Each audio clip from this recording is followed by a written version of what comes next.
Hi everyone and welcome back to Delicato.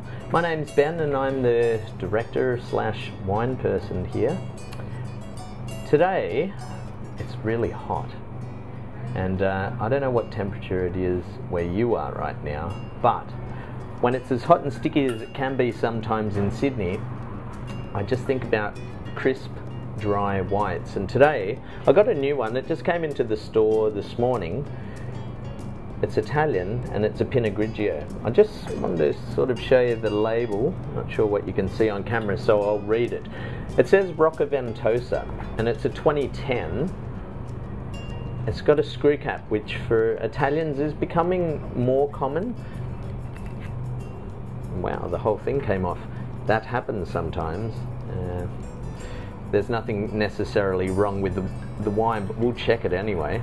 Usually if there is something wrong with the screw cap, you're going to find that the wine is advanced much more than it should be. So instead of being pale with that sort of green tinge, which indicates youth, it might look a deep yellow, like a big old buttery Chardonnay. If you see a Pinot Grigio looking like that, then there was something wrong with the closure. But in this case, all good.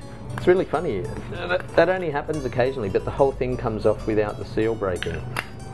No dramas, just don't cut yourself, because that is metal after all. Now look, one of the trickiest things with Italian wines is understanding the label.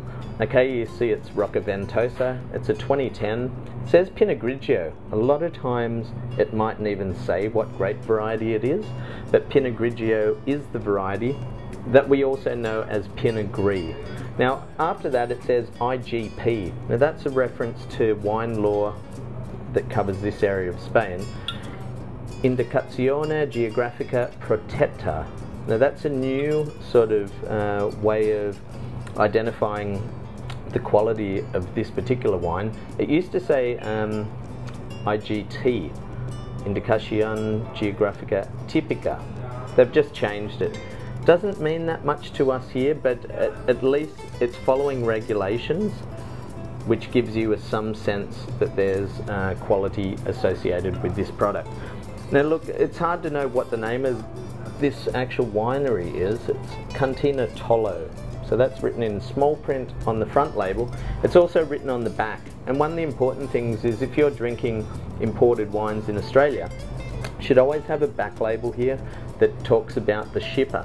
So if you've got any questions, you can actually track down who shipped it in and ask them the questions, because they're representing this product in Australia, so they should be able to give you as much information as you need. Now back to the wine. Pinot Grigio, typically if it's picked early, like it is in Italy, can smell slightly neutral, so don't expect loads of fruit, but a sort of a herbaceous, sort of a crushed, fresh or dried herb quality, and tastes a bit like pears or apples. I think of orchard fruits. In the mouth, light to medium weight, a little bit of fruit sweetness, but a nice sort of savouriness as well. Good acidity, no oak. It's not too long on the palate. You're not sitting there sort of puckering and slurping on it, and it's not designed to be enjoyed that way. It's designed to be swallowed, a little mouthful of food, another mouthful of wine, another mouthful of food. And on these really hot days, that's the sort of way that I like to graze, balancing my imbibing with my eating. So for the sort of foods for this, they're so sort of crisp and herbaceous. They're perfect with salads, and I eat loads of salad in these warmer, hotter sort of months.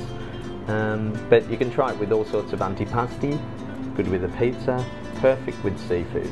I mean, it's a really versatile wine and a really good one for the warmer sort of days. So Pinot Grigio, Rocca Ventosa. Salute.